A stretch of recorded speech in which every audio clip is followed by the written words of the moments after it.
Okay, the time has come to go raiding. So let's get this turn started.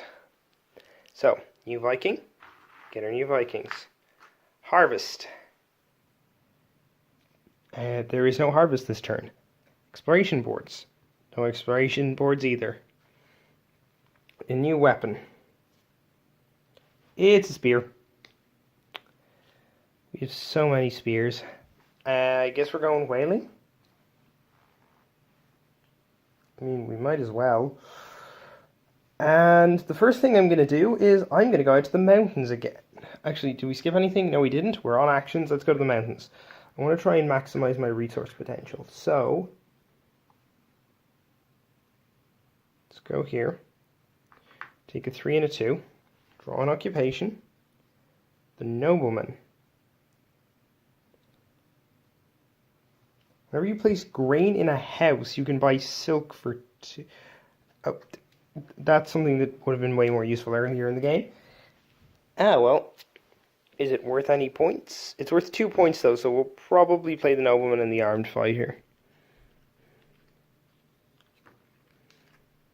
Just for the points, because it's worth more than just putting the silver on the board. That being said, let's do this. So we can either grab 3 from here and 2 from here. Yeah, I'm going to do that. I'm going to get the silver. There we go. Silver is more useful than ore at this point. 3 from here, 2 from here. And now I'm going to use the ore to upgrade ship's mechanic. So, you can see that there's a space to put ore on the whaling boat. Please ignore the terrible lighting. It's gotten a bit late and I'm going to Scotland tomorrow, so I need to get this done now. So I can upgrade that to a 2 from a 1, and I can upgrade this guy to a 3 from a 0. So I'm going to do that. This is an example of a thing that you can do at any time, but you cannot remove the ore once you've spent it.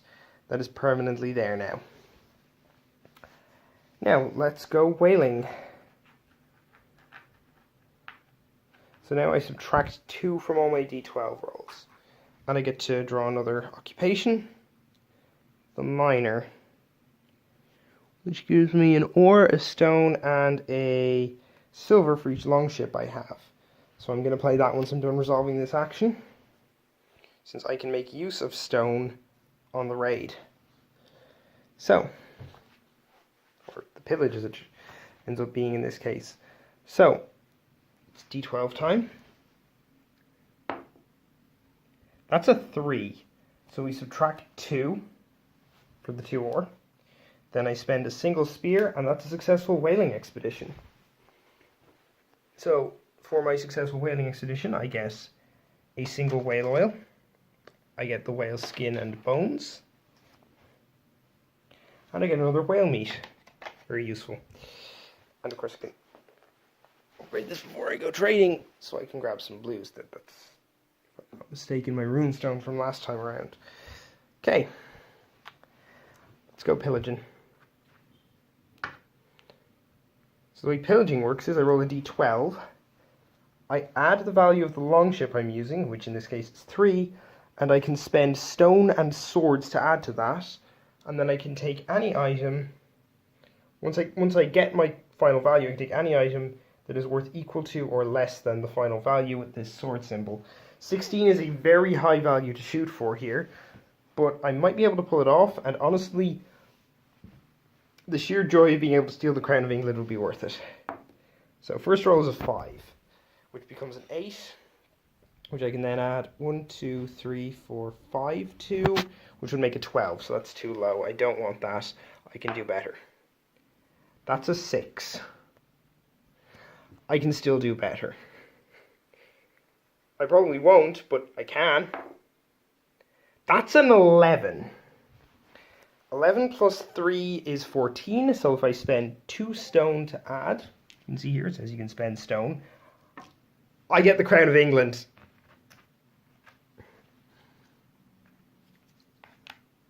Oh yeah. Let's slot that down there, stick it on upside down because it fits with my Byzantine brooch better. Heh. Heh. Heh.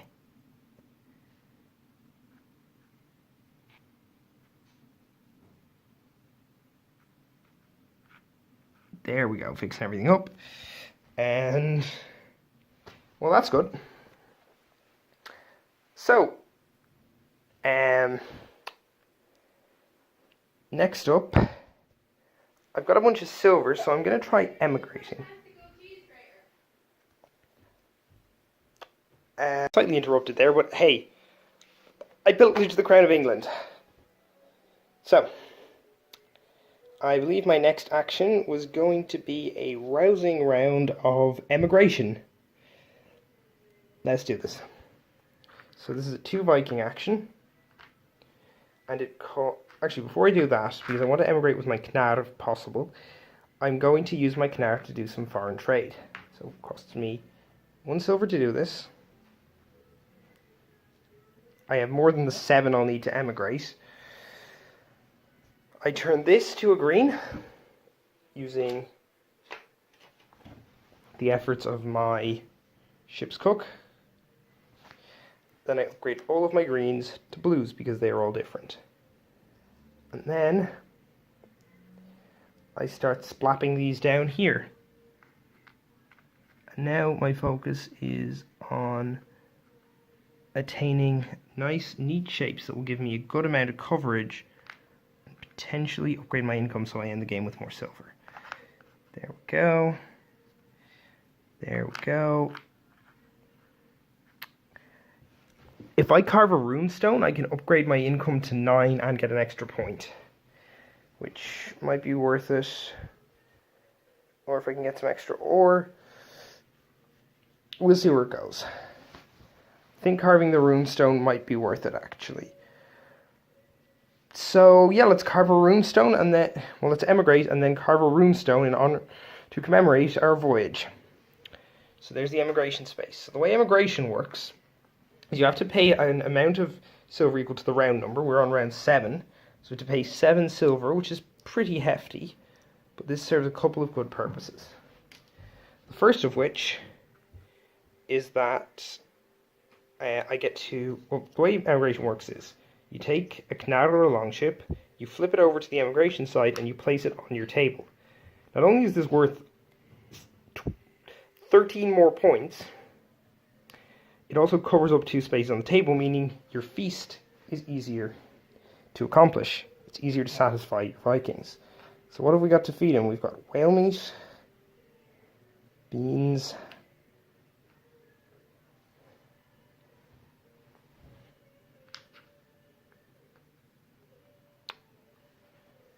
peas, can't do it like that, mead, and a single silver. Thanks to the power of emigration, we are able to feed all of our people because we have fewer people. Thankfully, emigration doesn't actually reduce the number of Vikings you have to work with. And since we emigrated, let's carve a runestone to commemorate it. So we spend a stone. We carve it into one of these nice little runestones, which I'm going to use to cover this up to get some more silver at the end of the round. We've got another spare stone. So let's put that there to cover that space up. And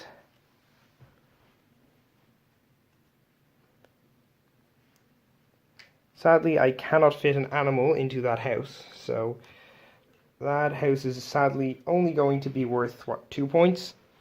But hey, we built a house. Why not? I mean, we mainly built it to make use of the custodian. That's all of our actions for the rest of the game. So before we get to the end and do the scoring, we want to see if we can gain any points through these. So, the miner will get me some ore, which I can place on the board to get more points. So I'm going to play the miner.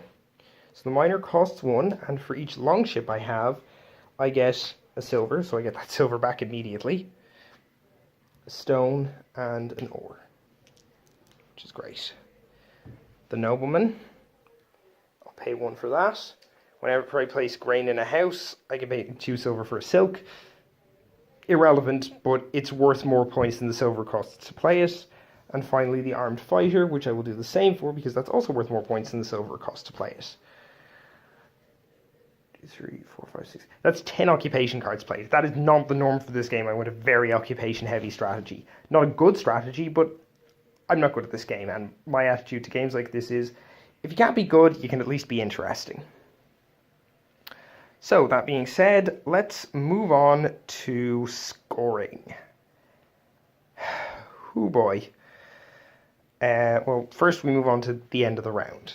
So, start player. Thankfully, by virtue of being the only player in the game, I have retained the moose all game. Wonderful. Income. My income has been raised up to 9 silver. This is 10 silver, so I'll just take one of these and put 1 silver back. Animal breeding. My sheep and my cow get pregnant.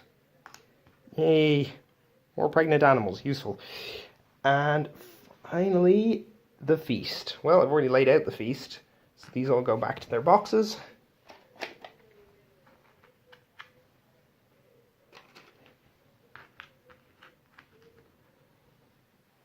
Or in the case of silver, goes in the big silver pile. And the game ends.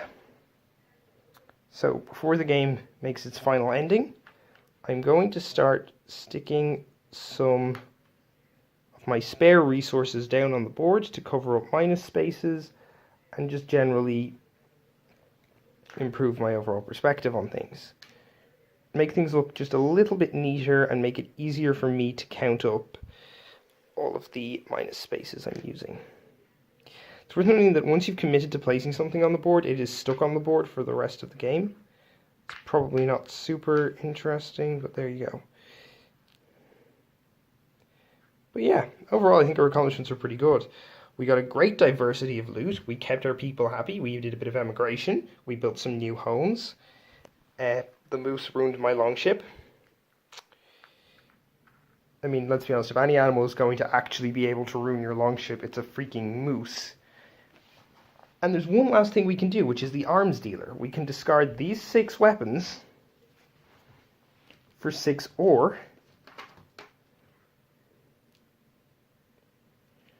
Four, 5, 6. Sorry, not for 6 ore, for 3 ore. Which we can then place along here to cover up another cluster of minus spaces. Beautiful. So overall, I'm quite proud of this playthrough. It was a silly playthrough, but we got the Crown of England, which is always a good start. Maybe I'm just saying it because I'm Irish, but still. So now I'm going to tally up the points, and then I'll go through and explain what the score actually is, and that's the end of the game, and I can finally pack up. Whew. Hope this wasn't too dull for you and gave you a good picture of what a feast for Odin is like. There were more things that I didn't do or that I could have gone into more depth on, but this is a big game.